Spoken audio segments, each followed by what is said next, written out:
This is Sean Radcliff. Welcome to another episode of Preservation Oaks. In this series, we introduce you to professionals from museums, cultural, genealogical, and historical societies across the United States. Now sit back, relax, and enjoy the program.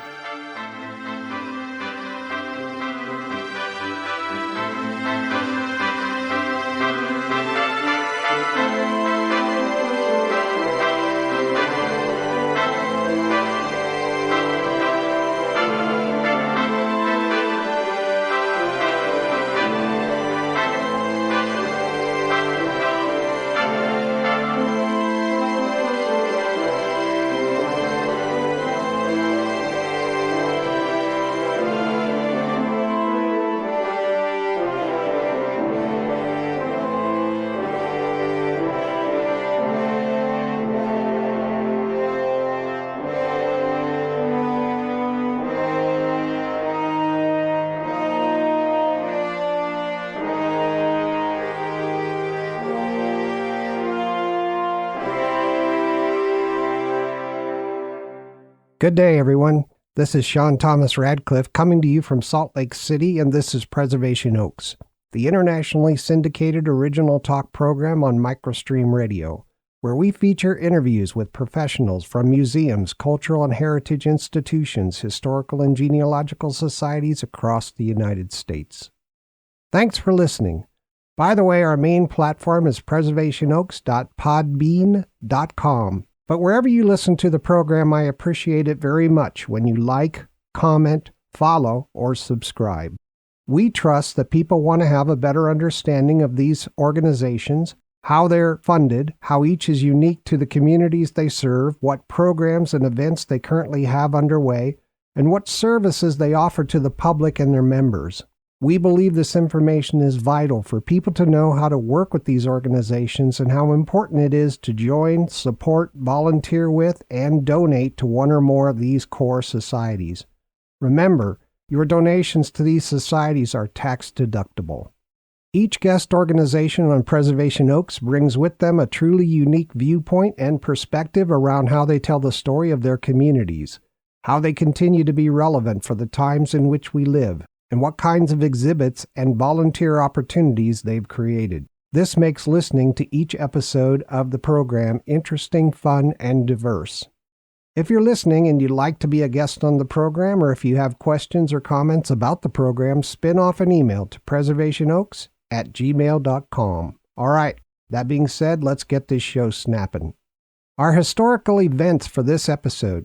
On May 1st, 2004, 8 former communist nations and 2 Mediterranean countries joined the European Union, marking the largest ever expansion. The new members included Poland, Hungary, the Czech Republic, Slovakia, Slovenia, Lithuania, Latvia, Estonia, along with the island of Malta and the Greek portion of the island of Cyprus. They joined 15 countries already in the EU, representing, in all, 450 million people.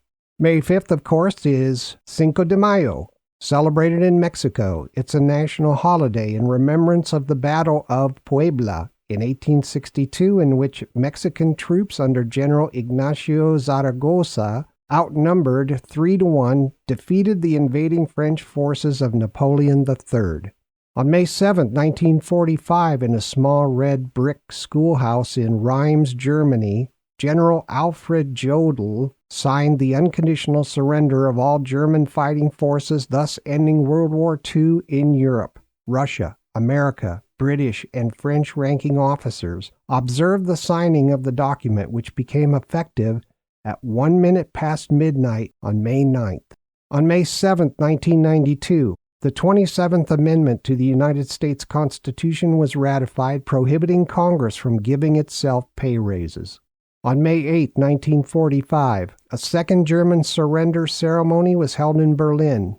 Soviet Russia's leader Joseph Stalin had refused to recognize the German surrender document signed a day earlier in Reims.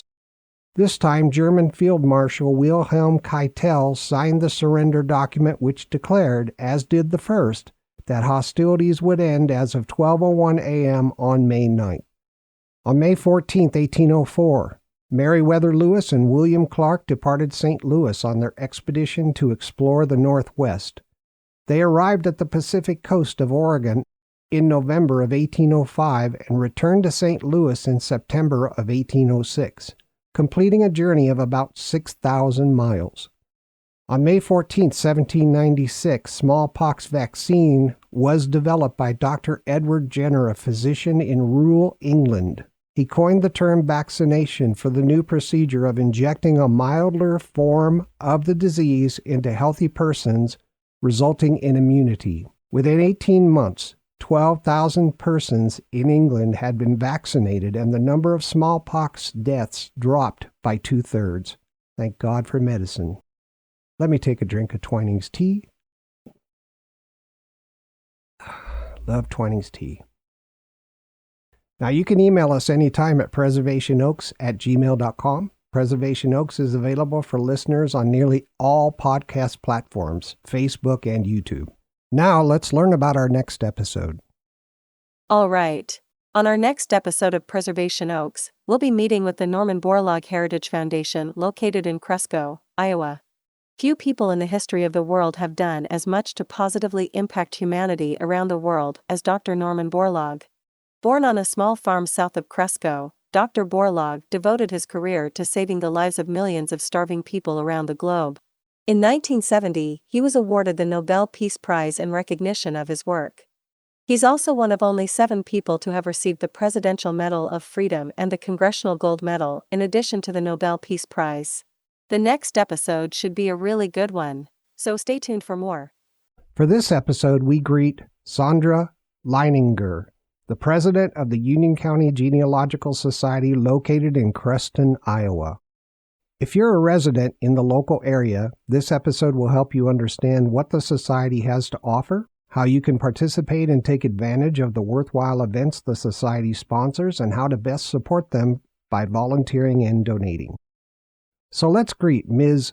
Saundra Leininger, the president of the Union County Genealogical Society in Creston, Iowa, starting with a brief biography of our guest. Saundra Clem Leininger, president of the Union County Genealogical Society, was born in Rockford, Illinois. Her parents, both native Iowans, returned to farm in Union County when she was 3 years old. After graduation, she attended Creston Junior College and received her degree in elementary education. Following her marriage to Jerry Leininger, she opened the village preschool in Altoona, Iowa. When her husband's job took the family to Northwest Iowa, she taught 2nd and 3rd grade at St. Mary's Catholic School in Danbury, Iowa. When once again a job opportunity moved the family to North Dakota, her love of history and restoration of family heirlooms as an Iowa 4-H'er led her to become the site manager during the restoration of the Bag Bonanza Farm, a National Historic Landmark in North Dakota. With the death of Saundra's father and her husband Jerry's health issues, they returned home to southwest Iowa to an acreage south of Corning. She developed a tourism and historic preservation program for Adams County economic development, which included overseeing the restoration and development of the French Icarian village near Corning. She holds certifications of training from the National Park Service, National Trust for Historic Preservation, and the National Main Street Center. She is currently chair of the Adams County Historical Preservation Commission. Saundra is the mother of 4 children, grandmother of 6, and nana to 1 great-grandson. She has instilled in each of them an interest in their roots, as well as her love of family history. Welcome to the program, Saundra. Thank you so much for being our guest. Well, thank you for the opportunity. You know, Union County is a really nice county. It has these rolling hills, and I noticed some fishing lakes and bait stores and things like that. A lot of farmland in Union County. What's the history of Union County?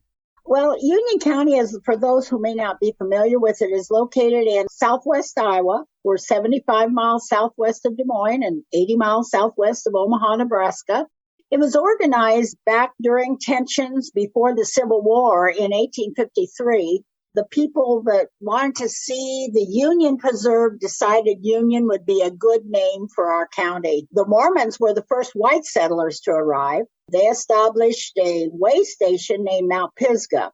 They used this temporary home on their way to Utah until 1852. At one time, Southwest Iowa was known as the bluegrass capital of the world. In 1889, the Bluegrass League was formed by 18 Southwest Iowa counties. Two prominent Creston men designed and constructed the first Bluegrass Palace in Creston, which opened to the public in August of 1889. Today, Union County, their major industry is agriculture, with a thriving county fair where families can show their hard work by entering products, everything from livestock to quilts. Our society sponsors the Genealogy and History Open Class competition for ribbons and prize money in 10 divisions with 94 classes, including a junior division for ages 16 and under. We also offer some genealogy classes during the fair at the fairground. Oh, that's great. Now, the county seat is Creston. What's the history of Creston? That's right. Creston is fairly unique. It was developed in 1868 as a survey camp for the workers with the Burlington and Missouri Railroad. The campsite was on a crest of the railroad line between the Missouri and the Mississippi rivers. So there's where the name of Creston came from. The area was developed largely for agriculture with related industries accompanying it. Creston was chosen as the division point for the railroad, now the Burlington Northern Santa Fe, and they built a roundhouse, machine shop, and a construction camp. The new railroad station was constructed by the Chicago-Burlington-Quincy Railroad in 1899. The three-story yellow brick structure, French provincial-style building, served passengers for 69 years. And then was closed to passenger service as passenger service dwindled in the area. It was renovated in 1978 to serve as a city municipal building. Today, Amtrak then moved into this historic station in 2019 and provides service to Creston, operating the California Zephyr daily, both directions between Chicago and the San Francisco Bay Area. Creston is also home to Southwestern Community College, and they also are connected with one of our 4-year private colleges here in Iowa, so young people and adults can study and get their bachelor's degree doing most of their work right here in Creston. That's so neat. So neat that you were able to preserve that building, too. Yes, there was a big discussion when that happened. There were a lot of people that wanted to tear it down. When Amtrak first started operating in the area, they just built a small metal building where you would go to wait for the train. And in the winter, it was pretty drafty, especially with Iowa's weather the way it is. So I, for one, was pleased because as a child, when I would ride the train, we would leave from that big historic building. And I was kind of pleased to see that it was going to be used for visitors again. Fantastic. Can you provide the audience with an overview of the communities you serve, the diversity of your membership, and the mission and objectives of your society? We're a county-wide genealogical society. Union County is made up of 12 townships and 7 small communities, many village, some mostly bedroom towns now to Creston. And we're probably once thriving little communities, like the community near the farm I grew up on was called Kent. And at the time I was growing up, we had a general store and restaurant, hardware store, bank, post office. But none of those things are there now. And it's mostly just homes where people live and have jobs in Creston. The diversity of our society, I would say, is geographical. We have in our membership members from 7 different states, besides members from other localities outside of Union County and Iowa. Nice. So that's probably most of our diversity. The people that settled here in terms of racial diversity or ethnicity were a kind of a mixed bag. Germans, English, those are probably the 2 strongest ethnic groups that first came here. Wow, and it's always been sort of a farming area. I noticed the county has an awful lot of farmland. Yes, Southwest Iowa does. One of the histories, as I said, was the bluegrass farming. I remember as a child, we were still stripping bluegrass. That's a type of really rich fodder for livestock. Oh, I was thinking it was the bluegrass, like Kentucky bluegrass, that kind of thing. Is that right? Well, it is. It's a special grass, and it's very good food for your livestock. And bluegrass was grown here. I can remember, as I said, as a child, we had what's called bluegrass strippers, where they strip the seed from the bluegrass to be used to make into food for the animals. Oh, be darned. Oh, that's really interesting. How did you get into doing what you do now? I know we read your bio, and it gives a pretty nice picture of you, and thank you for that. But how did you get interested in genealogy? Well, I wished I'd have been interested a little bit young, a little more so, a little younger. Because when I was born, I had 9 grandparents still living, 4 grandparents and 5 great-grandparents, and I wished I'd picked their brains more, but I didn't. My grandmother was born in France, and so that always kind of intrigued me as a child. As far as the history part, I was really, through high school, I didn't care a great deal about history, but then I attended junior college to get my education degree. And the history teacher I had just made history come alive and sound so fun and so interesting. That started me down the path. Then I got interested after I was married. When I was first engaged, my grandfather said to me, well, we've had other Leiningers in our family. And so that kind of triggered something. And I thought, well, I want to investigate this, how my husband and I might be related. Sure enough, in our area, there were 2 Leininger families once, and the names were spelled differently. And I come to find out that my grandfather was correct. His aunt had married a Leininger. Then a few years later, my son had to do a project for school where he had to build a family tree. And my husband gave me the family tree that his aunt had done for him when he had to have it when he was a student in school. And I was looking through there and come to find out his great uncle's daughter had married my great grandmother's brother. Oh, my goodness. And so we had Lein Leiningers and we had Lin Leiningers both in our family trees. That kind of triggered it. And from then, I've been doing it ever since. I've been doing family history now for probably about 40 years. Wow. Congratulations on that. That had to be a little confusing at times with those Leiningers. It did, because people were always misspelling them. In fact, in one of the really old Union County histories, they spell our name like the L and they drop the E. The other thing that was interesting, my family first came to Union County in 1854 and settled in Platte Township. In 1857, my husband's family first came out, the Leiningers, and settled across the section of land from my relatives in 1857. But we didn't meet and know one another until we met in junior college. Oh, that's neat. So what's coming up on the horizon for the society? Where are you taking it next? We have a lot of things to do. You had mentioned earlier our website.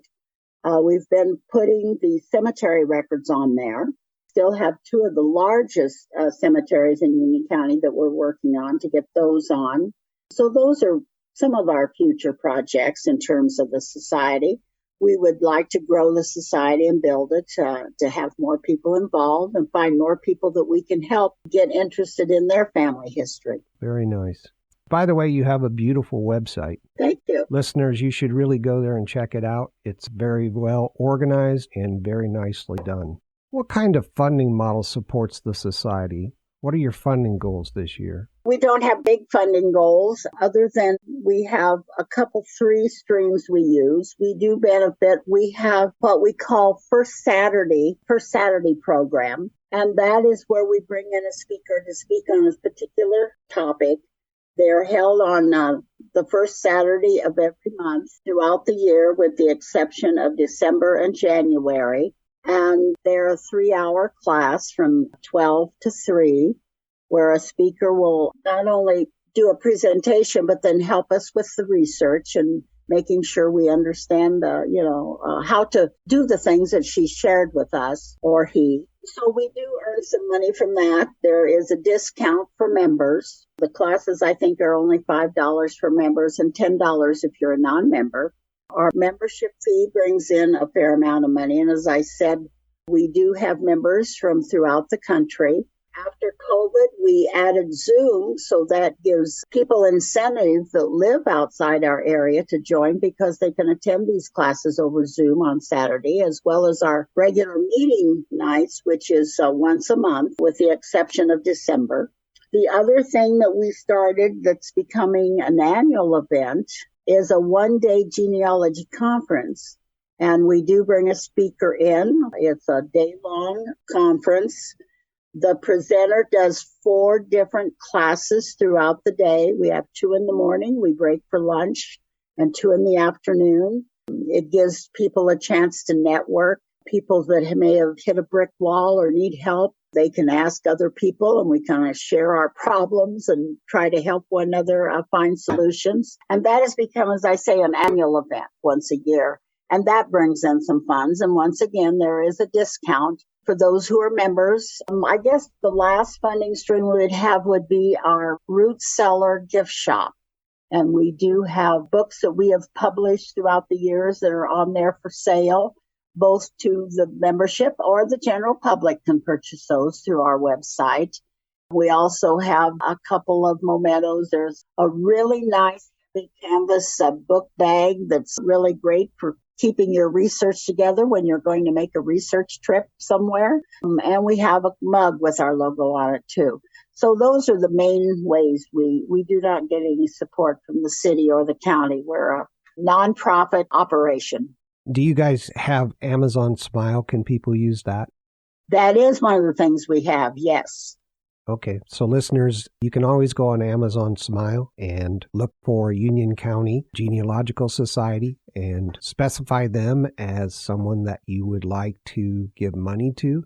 And Amazon Smile makes it very easy. Anytime you shop, they give a small donation to your chosen charity, and then you get reports on how much was given and how much was given by everyone involved. Mm-hmm. I might also add, we have been fortunate in donations. Recently, we received a donation from a member she joined, first of all, from Florida. And then she sent us a rather large donation just because she really appreciated the work we were doing and helped her find some things that she had been looking for. Oh, that's great when people do that. So yes, what kind is. of fundraising activities does your society offer? We don't really have fundraising activities outside of the events I mentioned. The First Saturday program and our annual conference is our main fundraising activity. Okay. For membership, are there membership levels? Yes, there are. We have 4 levels. The first level would be you receive the newsletter by email. These are individual memberships. There's an individual membership to receive your newsletter by email. There's a individual membership to receive your newsletter by the U.S. Postal Service. The third one would be a family membership. There is also a membership for youth. Thank you very much for that. Mm-hmm. Do you have any types of specialized certificates or other programs? Several years ago, they did have a Pioneer Certificate program, and that is something we are looking into reviving and bringing back as another way of maybe earning a little more money for our organization. That is something that they have done in the past, and we would like to do again. Nice. How did COVID-19 affect your society? In 2020, it affected us financially because we did not have beginning in March of 2020, we did not have any of our First Saturday programs that whole year, and we had to cancel our one-day conference. Then we thought, well, we'll be able to do this in 2021. And we didn't have a conference again because about that time, Iowa was hitting its stride again in cases. So I think we lost probably about a year to a year and a half of meetings. Wow. When we came back, we decided to come back. Well, and our library was closed, which is where we meet. We meet in the genealogy room at the Gibson Memorial Library in Creston. And they were closed during that time also. They just had curbside for people to pick up books and return them. When the library opened, we started our monthly meetings, and we had a few towards the latter half of 2021. We started in probably about August, I would guess. And we started having then our first Saturdays and our monthly meeting. And we decided to add Zoom. So both of those programs are available now on Zoom. And just recently, now that things are kind of opening up again, the organization discussed whether to continue it. And we did decide we were going to continue doing those over Zoom because it is a nice membership benefit for those who live away from the area, or even members in the area. Maybe you've got a conflict, but you can have an hour to come to a meeting over Zoom, but you don't have that extra hour to drive to the meeting and back if you live a ways away. Yeah. Do you videotape your events and put them on YouTube? We have discussed that, but we haven't yet, but that's something we are definitely looking into. Nice. That would be really nice because you've got some very interesting events. Yes, and we have been so fortunate. The Iowa Genealogical Society is very active, and they have some really good, experienced people that we've been able to get to come down here to be presenters for us. For example, the conference that we just held on April 23rd, Alice Hoyt-Bean was our presenter. She's a board-certified genealogist. Her business is called Prairie Roots Research. She lives in Iowa, grew up in southern Iowa. She's a sixth-generation Iowan, but she does regional and national conferences. So she is a really accomplished speaker, and every time she comes and does a program for us, we learn so much from her. That's very nice to have someone like that in the area. Yes, and we have some others like that live in the Des Moines area that come down and do work for us that have been very generous with their time and talent. What are your regular research hours? Our research hours coincide with the library hours. They can go to the Gibson Memorial Library site in Creston and find out what their hours are. I know that on Saturdays they're open from 10 a.m. to 3 p.m. On Monday nights, I think they open every day at 10 a.m. And on Monday nights, they're open till 8 p.m. When is the Genealogy Society closed for holidays or special events? Our society as such is not really closed. The library is closed on certain holidays. I talked to the librarian in preparation for our program today and asked her when were the peak times or the best times to research. And she said the times that is not the best is Monday, late afternoon to evenings, because they have a lot of activities then. And Wednesdays, there's a lot of activities going on in the library. And many times they're using the genealogy room for those activities. Okay. However, during those times, the library does have several computers that can be of use to a researcher, and they do have an ancestor program on their computers. So when you go to the library, you can get on Ancestry for free and use that research tool. Oh, that's very nice. Are there any records that you have that are restricted in any way? No, they're not. All the records are in the genealogy room, and you have access to those, Nice. Except for the times I mentioned when it might be an activity going on there or a meeting and you can't get in there. But the rest of the time, no, that's the only restriction you would have. And if I come to the genealogy room, can I make copies? Is there a copy machine? Yes, the library does do copies for you. There's a small charge for that. They also have a microfilm reader for all the newspapers and things like that. If you find an article that you want in the newspaper, you can make a copy of that. It's hooked up to the printer, so it'll print you out a copy. Okay. And can I actually make a photocopy of any of the records that I might access? Yes, you may. Nice. You can also bring in any of your electronic devices, such as a camera, scanner, portable scanner, those types of things. Those are acceptable. Very nice. That makes it so much easier for people doing research. It does. And you've mentioned the best times to visit. So stay away from Mondays and stay away from Wednesdays. Yes, Monday after late afternoons and all day Wednesdays and Wednesday evening, yes. And is the society open or the library open on weekends? Just on Saturdays from 10 to 3. It's closed on Sunday. Oh, okay. Is there a lunchroom or are there nearby restaurants and nearby parking? Creston is a town of just a little over about 7,500 people. Okay. There are multiple restaurants, everything from McDonald's to Hardee's to Subway or sit-down restaurants inside. They have several restaurants in the area with good food, as well as you can pick up things at the deli at the Hy-Vee. And if I come in to research now, the reason why I might come in from another state or another area is because not all the records are online. And so there may be a case where I have to come in, fly into the regional airport and come in. Are there hotels in the area? Yes, they have several hotels here in Creston. And the other thing, if you're wanting to come here, I have an example I can share with you. The best thing for the researcher to do is to call the library number at the Gibson Memorial Library. And we have a member that is a librarian at the library, and she is their genealogy librarian. And she is excellent. If you tell her what you're looking for and what you need, and when you'll be here, she will know which member might have the expertise to help you with what you need. Last week, I got a call from a lady in Seattle, Washington. She and her husband will be here the end of June.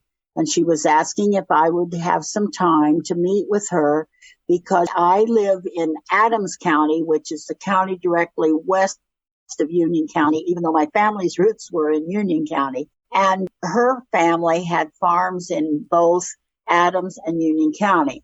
So our librarian, Terry, gave her my number to contact because she knew I would have access or be able to help her with Adams County as well as Union County. So Terry's very good about putting the right two people together to help them with their research. Very nice. So I will be helping this lady when she comes in June. Wonderful. Are there genealogists in the area for hire? Yes, we have many of our members are well experienced, and our society does have that on our website that we will help do research for people. We charge $10 an hour. That's another way we can earn a little money for That's the very society. Reasonable. Very and reasonable. Plus, there is a small charge if there's copies or if we have to drive somewhere. If they want us to go to Des Moines, to the Iowa Genealogy Library, which is right across the street in Des Moines from the State Historical Library of Iowa. Sometimes people will call and want us to do research there for them. And so then there's a small charge, for mileage and for parking fees or copies to be made, that sort of thing. Absolutely. That's a very reasonable price. Saundra, I'm sorry to interrupt, but it's time for our first break for a few minutes. All right, listeners, we'll be right back after these important messages.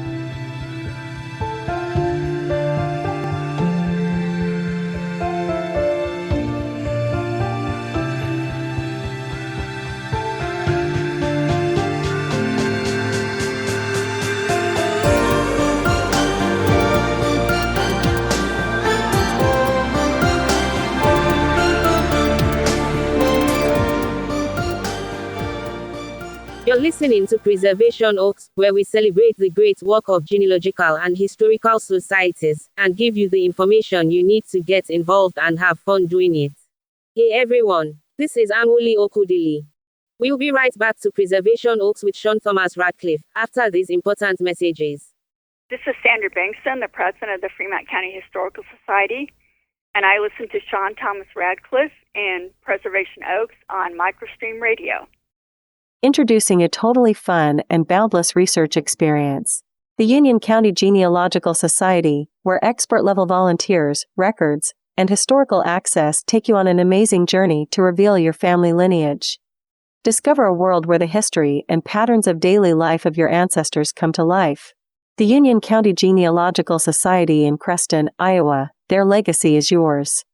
For more information, visit the website at unioncgs.org or visit in person at the Matilda Gibson Memorial Library at 200 West Howard Street, Creston, Iowa. You can also call 641-782-2277 for more details, appointments, and hours, and of course, you can email them at unioncgs@gmail.com. Hello, this is Sean Thomas. If you have a society in your area, then please support them with your volunteer time and funding.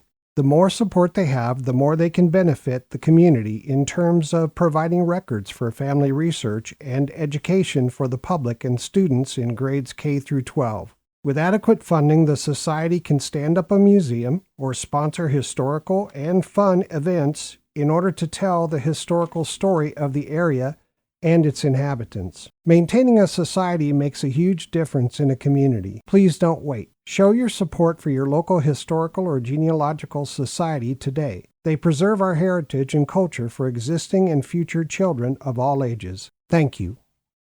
This is Christy Deitmeyer from the Dyersville Area Historical Society, and I love listening to Sean Thomas Radcliff on Microstream Radio. History. The aroma is like rich farm soil or a familiar old book, the flavor bold and decadent, the touch divine. And the stories? Yes, the stories are luxury simply defined. Introducing Preservation Oaks, a program featuring museums, cultural and heritage institutions, historical and genealogical societies across the United States. If you think you're familiar with the stories of history, you haven't experienced listening to Preservation Oaks, the program that invites you to experience each unique episode featuring professionals from these essential organizations. Select any episode from wherever you get your podcasts, then sit back and enjoy the luxury of history. No worries, because the enjoyment's on us. Let me catch up on Preservation Oaks emails. Here's one from Sandy in New York. She says, "Is it out yet?" Okay, here's another one. It's Bill in Arizona saying, "Is it out yet?" Oh man. And now it's Sarah in Minnesota. "Hi, is it out yet?" Stop. I can't read all these. Let me tell you all, the wait is over. A new episode of Preservation Oaks is released every 2 weeks, stuffed with information, history, genealogy, and everything you need to know to support your favorite cultural, genealogical, or historical society or museum throughout the United States. Listen to each new episode only at Preservation Oaks. Yes. If you're a historical or genealogical society listening to Preservation Oaks, and you'd like to be a guest on the program, please email preservationoaks@gmail.com. Again, that's preservationoaks@gmail.com. And now, back to Preservation Oaks.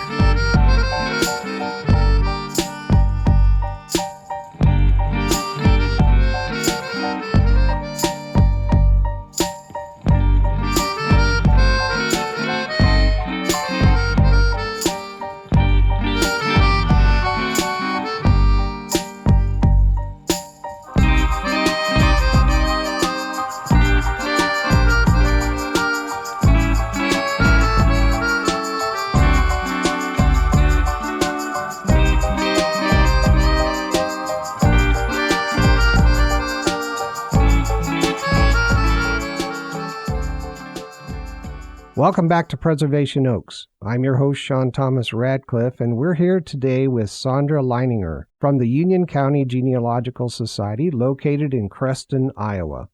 For this segment, we'll chat about the Society's role in the community, what kinds of outreach and events and education, and especially any records or collections on-site or online the Society maintains for the public and their members. Welcome back, Saundra. Thank you. Hey, what kind of outreach and education does the Society undertake within the community? I think our biggest outreach is we do let other organizations know that we're available to come and give programs. I would say our biggest outreach program is our participation in the Union County Fair. We are the sponsors of, I think I mentioned maybe that earlier in the program, we're the sponsors of the Genealogy and History Open Class at the fair. We have multiple classes. I think it's 94 classes listed in about 10 different divisions.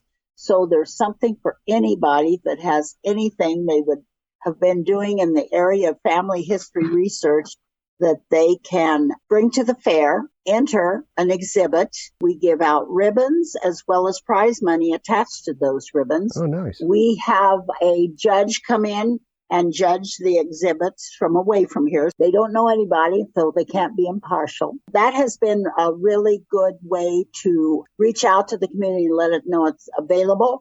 We also have a division, what we call the junior class, and that is for any young people that are interested in family history to enter an exhibit age 16 and under. We have a coloring competition that we give out prize money for in 2 or 3 different classes for the youth, as well as we offer 2 beginning genealogy classes for people wanting to learn more about how to go about doing their family research. That is really good. What kinds of exhibits do you normally get? Do people turn in? Everything from a complete notebook where they've had their family history. We do really strongly encourage they need to have some type of tie to Union County, Right. which is not hard to do. Most of them do. Pictures, but you have to write a little card to tell the story about the picture or a little bit about your family history. So it can be artifacts as well as some of your research that you've done. Oh, really cool. And then you judge those displays. Are they like on poster board or something? Some are on poster boards, some are in notebooks. One thing we don't let people bring is quilts because we don't have a good place to display those. There is an open class quilt show, so you can do it over in the quilt division. We've had people bring, for example, this year I'm going to enter in one of my grandmother's China cups and saucers. It was from France. It's a chocolate cup that her grandfather and grandmother gave her on her 16th birthday. Wow, very nice. Does your society do work with school children other than at the annual fair? Yes, we do. Last year, we did a program as part of our first Saturday program. It was designed to invite any students that were interested in family history, but especially those working for a patch in Girl Scouts or Boy Scouts in genealogy, as well as 4-H projects. And we had attendance of about 20 young people come to that. And we let the leaders in both of those organizations know that we were available to help any of their members that were looking to work towards genealogy. I know the Girl Scouts have a patch, and there are some classes both at the county fair and the state fair for 4-H exhibits.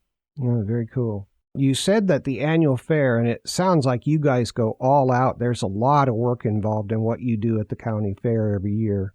Do you sponsor any other holiday events for Christmas or that kind of thing? We did one 3 years ago, I believe it was, and it was at Christmas time. And it was a celebration of the 40th anniversary of our society, our Ruby celebration. And that was organized like in December. So we had an open house. People came back that were charter members, and we had a big celebration with that. But we don't do that every year. Okay. I know you said you publish a newsletter. Is that newsletter just for members, or can anyone get it from your website? Well, we do promote it as a benefit for membership, but it is on the website, so it is available to the public too. Oh, great. So how do you keep the community informed about the progress of the society in achieving its mission? Well, 3 ways.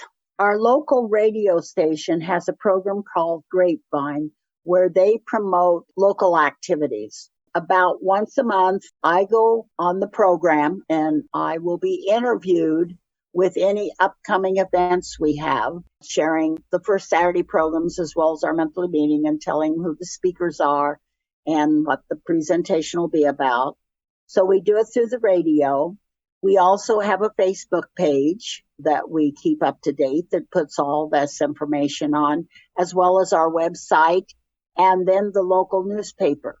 We publish our minutes after our meetings each month. I send out press releases and articles prior to our first Saturday program especially, and the conference. I am the regional representative on the board of directors at the Iowa Genealogical Society for this region, which involves 6 counties. And many of those counties, genealogical societies, sadly, have closed.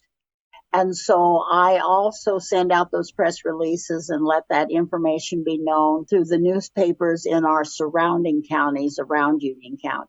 Well, that's a shame that they closed. Do you go after their records if you hear that they close? We don't go after them, but we do follow up to find out where the records are. And in almost I would say in every county, they're either available to the public at their historical society, if they have a historical society with their own village or building where they can be accessed. And several of the communities have them in their public library. So we do promote that and let people know about that. Thanks for that. Regarding education and outreach, I know that you constantly do events, and these events are listed on your website. There's quite a few of them, and there's quite a few that are very interesting. The next couple of events after this episode goes live on May 9th. The first one is May 23rd, and it's your monthly society meeting. The program there is Organizing Your Research. Is that correct? That was what we had put on our brochure and on our website. But in speaking with the speaker for this month in April, she's not going to be able to be there.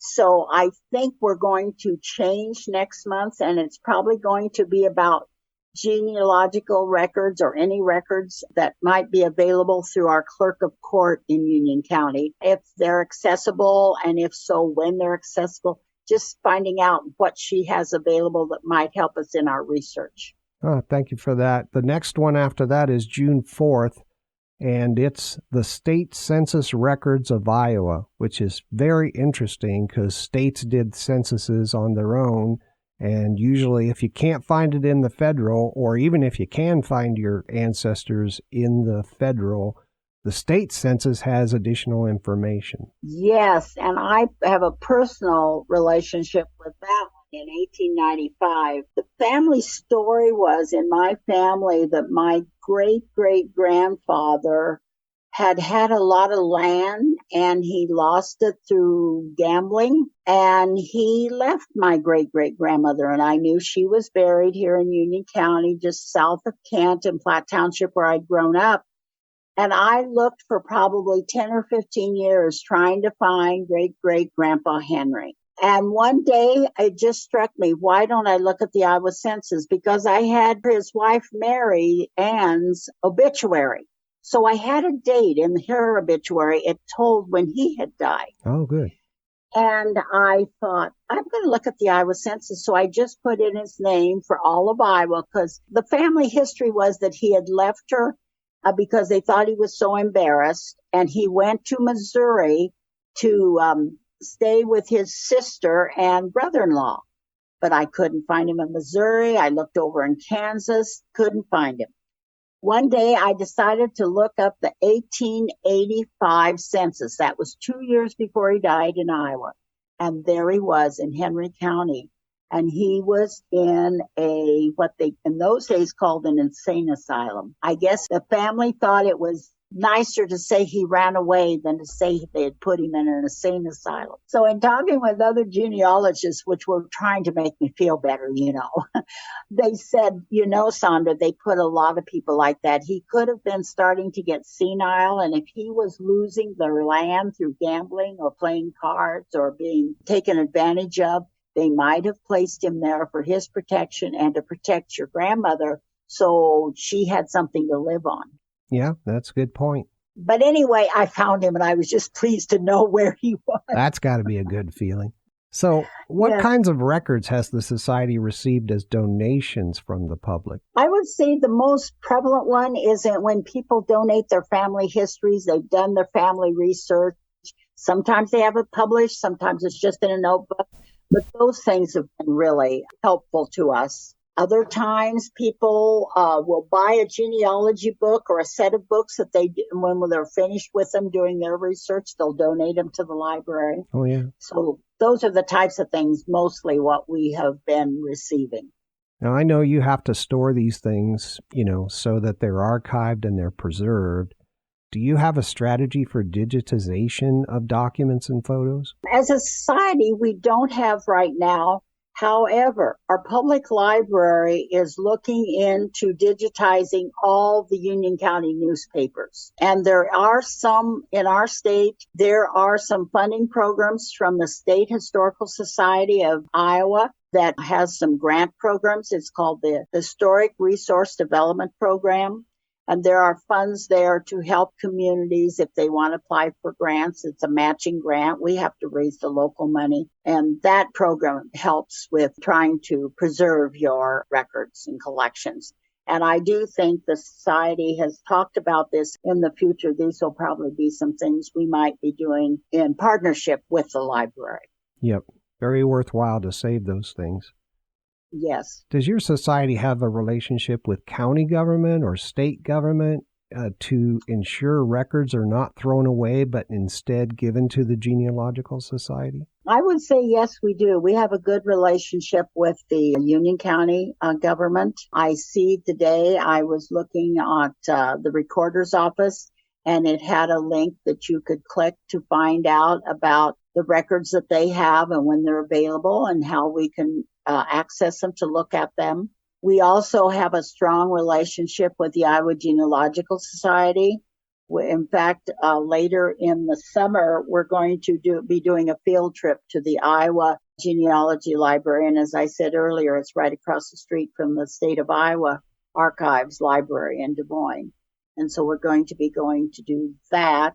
The other good relationship I'd say we've had in working with the cemeteries, we have built up a good relationship with the trustees. In our state, the township trustees are responsible for the cemeteries in their township. Okay. And so when you're doing that kind of work, it's good to build a relationship with the clerk of the township or the trustees. Those are probably our strongest links. The other good one that we have a good relationship is with the Union County Historical Society. We made a field trip out there last fall because they also have some genealogy records there that are helpful in our research. And we wanted to go out and look for ourselves to see just what records they did have. They're in the process of organizing theirs better too. And so they're accessible to people coming to Union County to do research.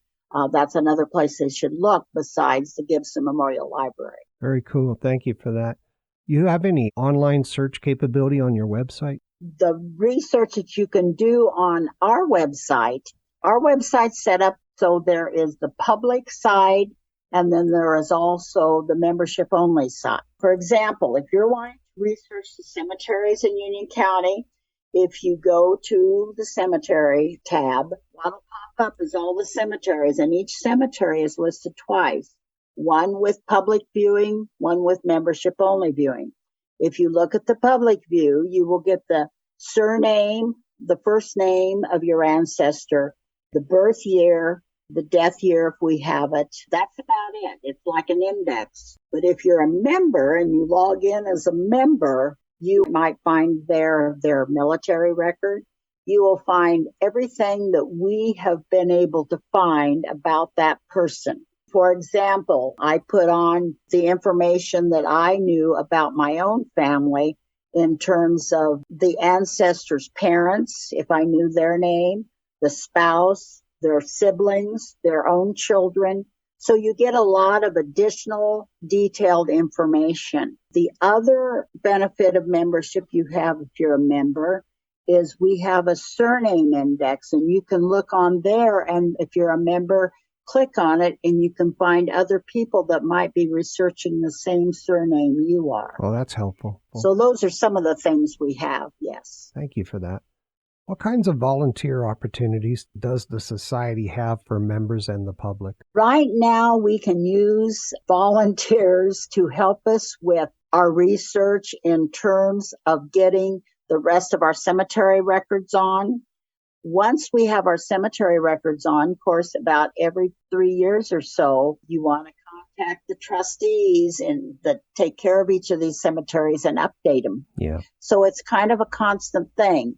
The next big thing we would like to work on when the cemetery records are complete is putting together on our website all the obituaries that we have in our collection, which is sizable. We're still struggling and trying to figure out how's the easiest, quickest way we're going to be able to do that. Once we have the obituaries on there, when you will go into a cemetery record to check on your ancestor as a member, there'll be a link that if you click it, that'll take you right over to their obituary also.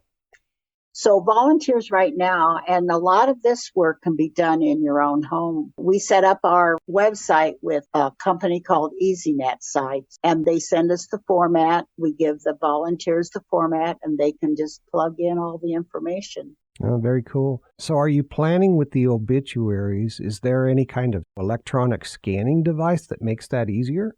Well, so many of the obituaries are in notebooks, and they have put multiple ones on the same page, like maybe there'll be 6 obituaries on one page.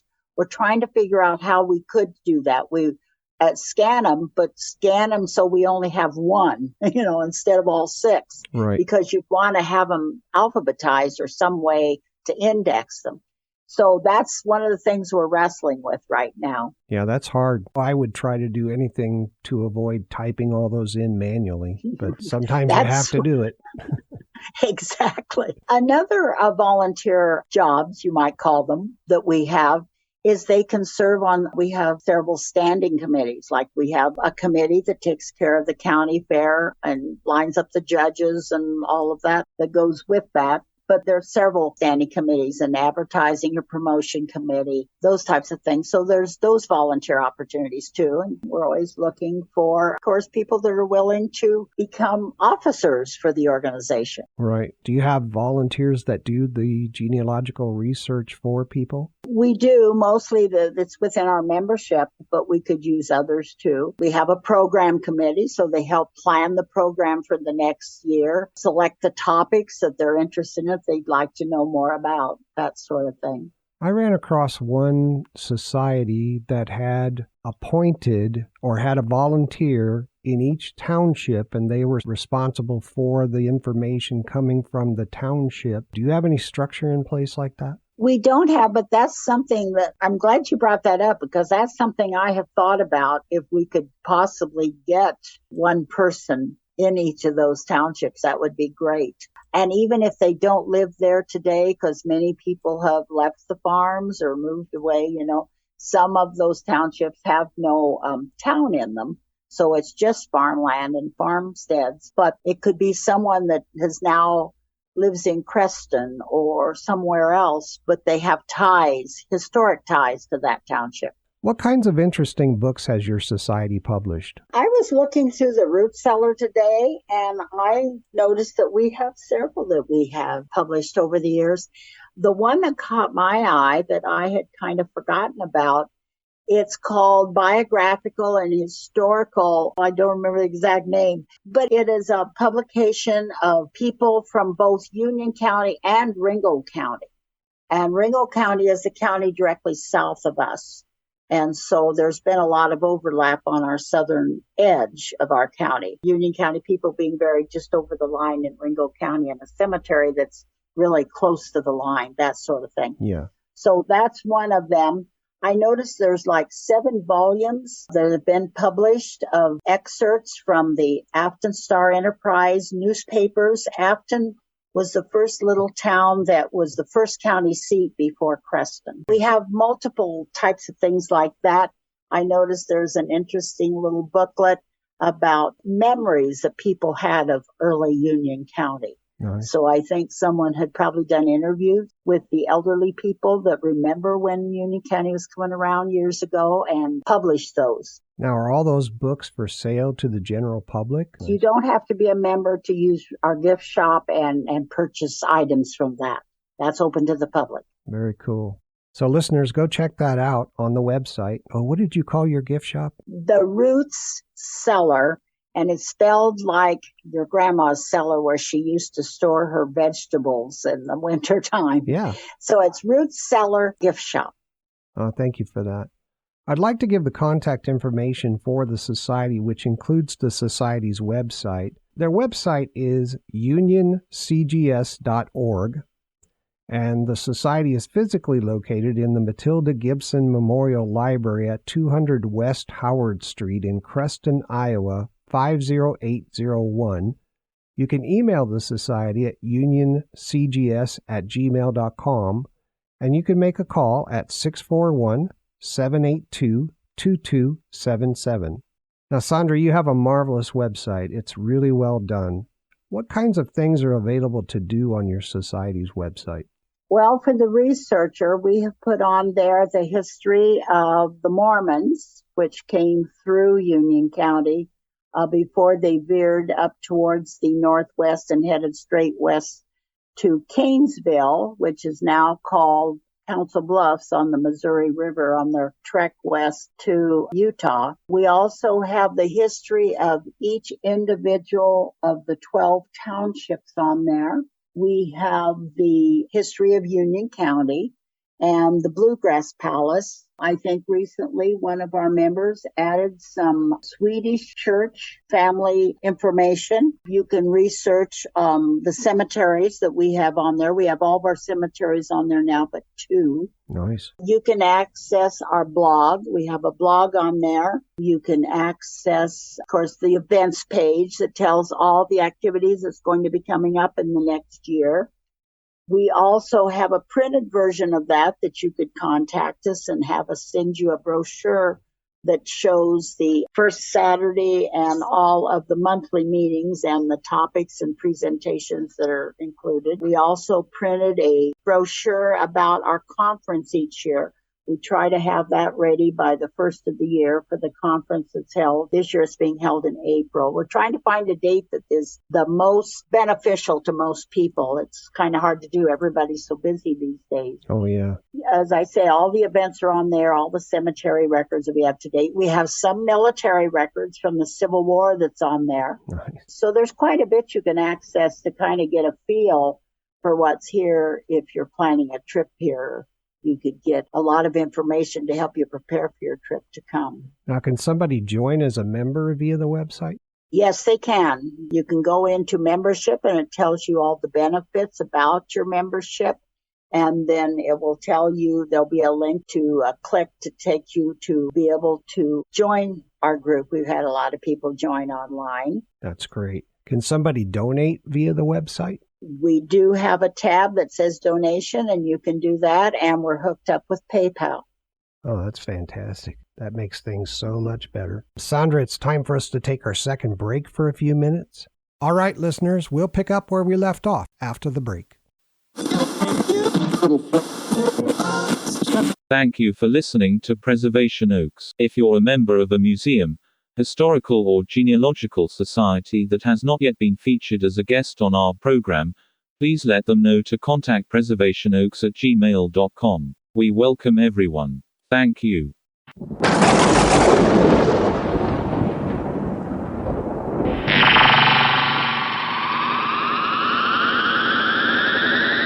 This program will now pause for universal identification.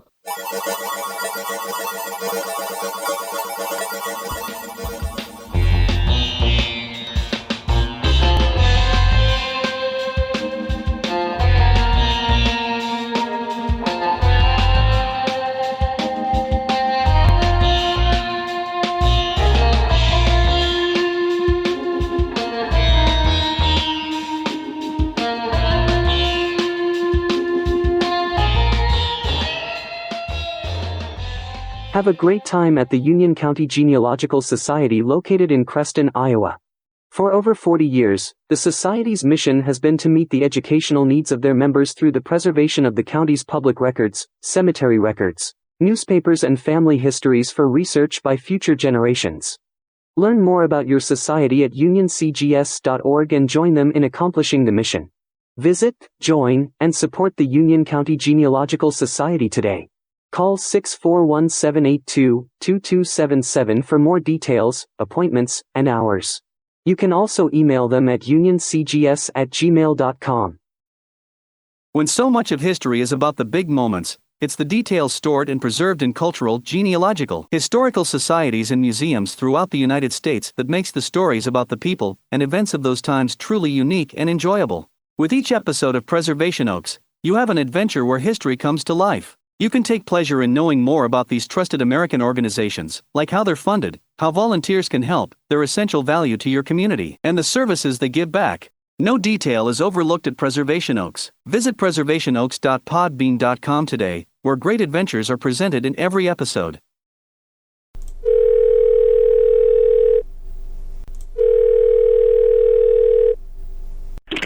Hello, no one is available to take your call. Please leave a message after the tone. Hello. Good evening, Mr. Martin. It's Hans here. Sorry to call you at home, but it's about the new building. The new building we had the grand opening for last month.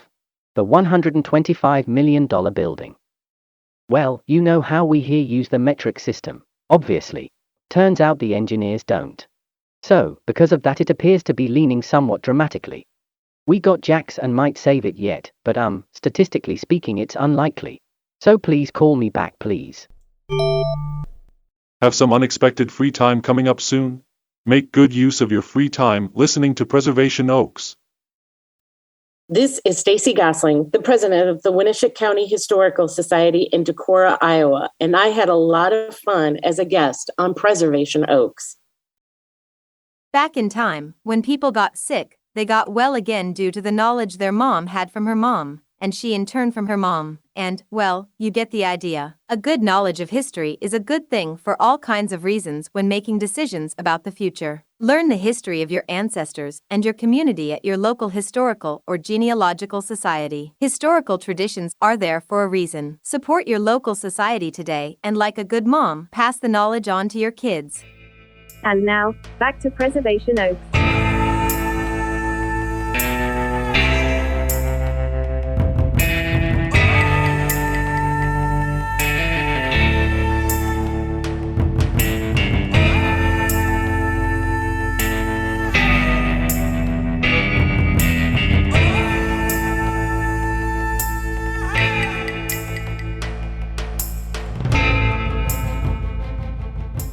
Welcome back to Preservation Oaks. We're here today with Saundra Leininger from the Union County Genealogical Society in Creston, Iowa. Saundra, we've learned a lot, and it's been great. Thank you for the information you've provided to our audience about your society. I want to pick up where we left off. Now, I know you mentioned that you're putting the cemetery records, trying to get those updated. Can you tell the audience about any current initiatives or needs of the society that you want your members and the people of your area to know about and support? I think that's probably the most important one, is helping us get more of our records on there, because there's not only obituary records, but in the future, we'd like to put more of the vital records such as birth and death and marriage records. I think the next one we'll probably work on after obituaries would be marriage records. So those are some things.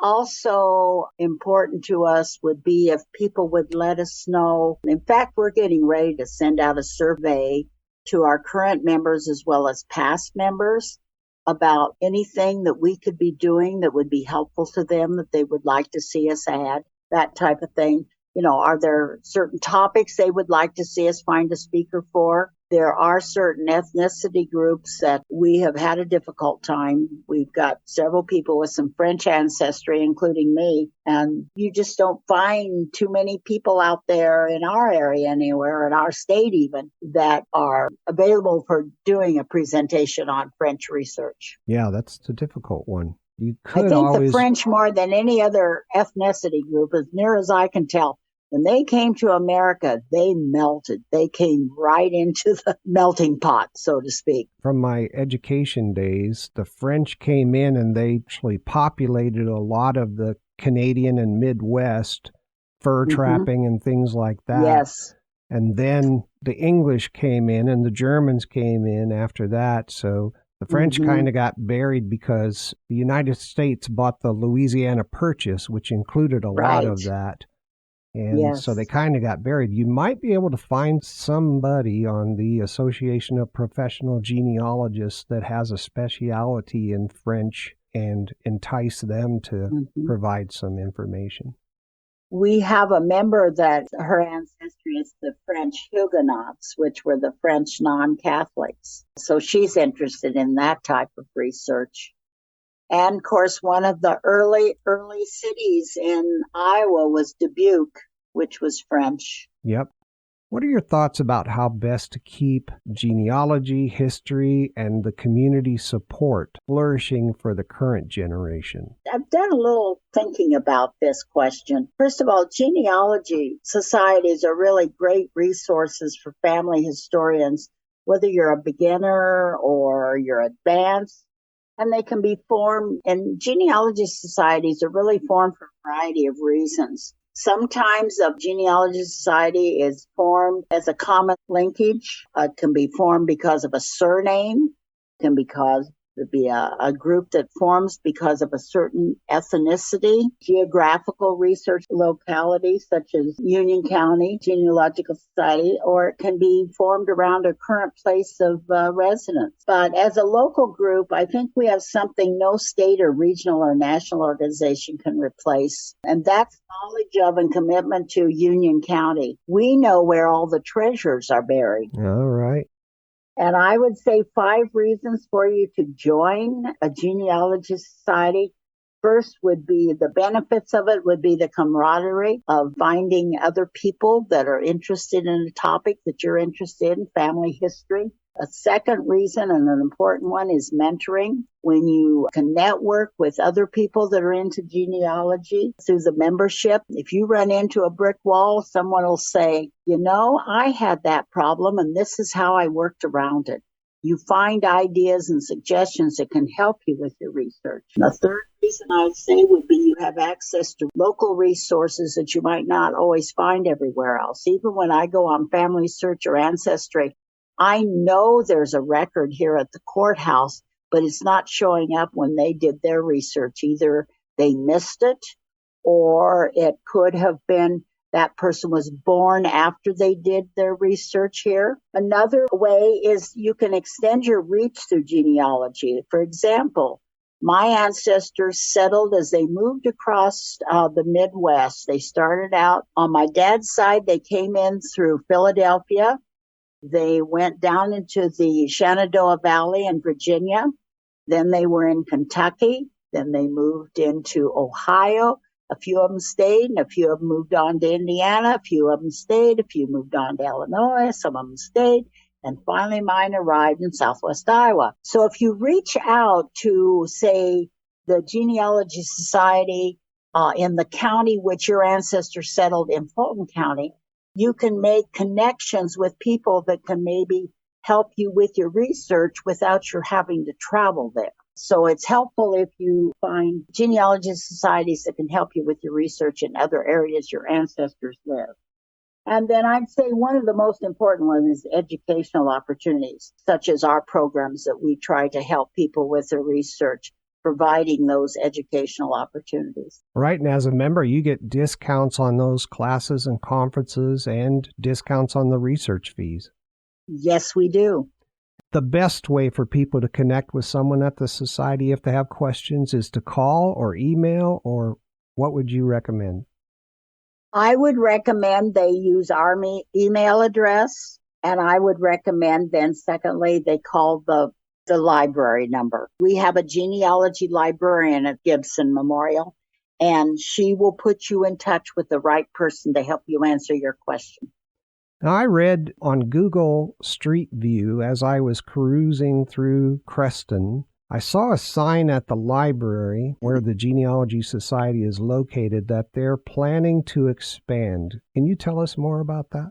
They've been doing fundraising for some time now, the Friends of the Library, because they do have the architect plans, and they are planning on adding an addition to our public library. At the time, they invited all of us into the planning session with the architects, And so I was there to represent the genealogy group, and they see the value of the genealogy collections, and they are planning on expanding our area for those genealogy collections, which would be really helpful. Another thing we need is storage where we can store the things that are for sale in our root cellar.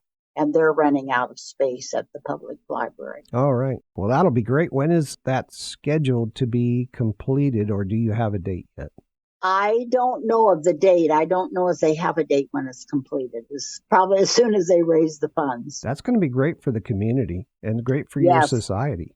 It really is. Is there any other information or message you'd like the community or members to know about? Just join your local genealogy society, become a part of it. Finding your family roots is a really exciting hobby. It is fantastic. Saundra, reflecting just a bit, how do you think your members, the volunteers, the community view you and the society in terms of benefit and value? I think it depends on who you're talking to. There's still a lot of people that really aren't aware, and it's up to us to make them more aware of the importance of history and their own family history.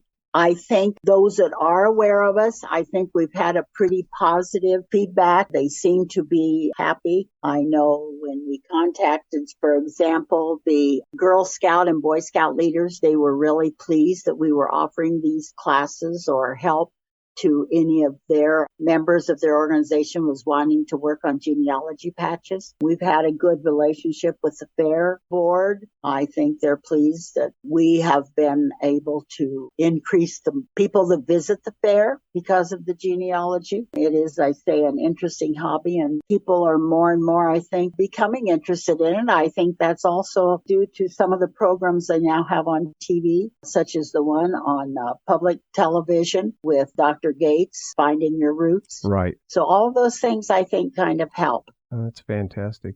Thank you so much for spending time with us. We've learned a lot. I can tell you have a great society, a great website, and I'm really glad to meet you. Well, it was really nice to meet you. It's been really interesting how much you and your society do to help the community and your members. I'm sure you get tons of queries all the time, and just from what I see on your website, or anybody can see on your website, you guys are working hard all the time. Yes, it does take up a fair amount of your time, but it's a labor of love. And with that, we'll end our time with our guest, President Saundra Leininger. Listeners, please stay tuned for my comments and wrap-up, which are coming up next.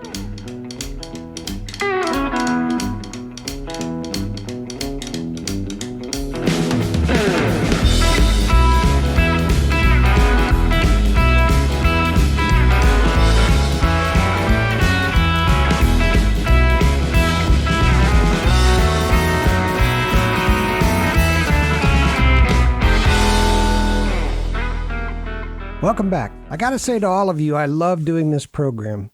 We meet such professional and interesting people all across the country.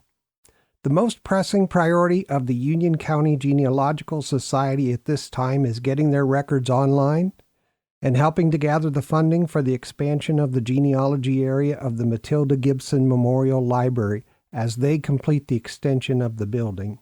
The Society is updating their online cemetery records, then adding the hundreds of obituaries and marriage records they have, as well as helping to digitize newspapers. The timeline for getting this work done is based on donations and volunteers. Much of this work can be completed by volunteers from home. The Society also needs additional storage space, more volunteers, and members. The Society is also looking for member volunteers who want to join committees and become Society officers. One very special and unique event the Society organizes is at the annual Union County Fair. They sponsor a genealogy and history open class competition where there are 94 classes and 10 divisions for judging, awards, and prize money. They also have a junior class for young people under the age of 17. They provide educational classes also during the fair. This is a lot of work to organize and sponsor each year, but a great community engagement event. If you have to travel and stay in the area while performing your research, the area has several hotels and restaurants. The Matilda Gibson Memorial Library has a specific genealogy librarian named Terry, who can hook you up with people to help you while you're there. This quote from Saundra: "What separates us from others is that we are dedicated to Union County and have the most in-depth knowledge of our county, and we know where all the treasures are buried." Here you can get camaraderie, mentoring, help to extend and enhance your research, and access to local expert resources. They are accessible to anyone of any age, and they have very reasonable rates for membership and research. Listeners, by all means, join, donate, volunteer, visit, shop online at the Roots Cellar Gift Shop via their website, and otherwise support the Union County Genealogical Society. They help all kinds of people every year with their research by mentoring, consulting, and performing research. They have monthly educational programs and an annual genealogy conference, all available for members via Zoom. The cost for research, copies, and membership are very reasonable, and you get several excellent benefits for members, including discounts and additional access to the online information they have available. Check it out on their website, unioncgs.org. Now, there were 1,000 questions I could have asked during our time together, but I didn't in the interest of time. If questions occur to you and you'd like more information, please connect with the Society via the contact information I'm about to give you. If you're a listener in the area the Society serves, or if you're a listener researching ancestors in the community the Society serves, and you're not already a member, please consider joining and supporting the Society. The Society's website, as I mentioned, is unioncgs.org. They're at the Matilda Gibson Memorial Library, 200 West Howard Street, Creston, Iowa, 50801. The first preferred contact method is email, and it is unioncgs@gmail.com. The second preferred contact method is by phone at 641-782-2277. I hope this information helps the audience understand how valuable the Society is within the county and what kinds of excellent services they have to offer to their members and the public. And by the way, the Union County Genealogical Society, located in Creston, Iowa, is truly one of our nation's preservation oaks, and it was a pleasure to interview Saundra Leininger. Okay, that's a wrap for this episode.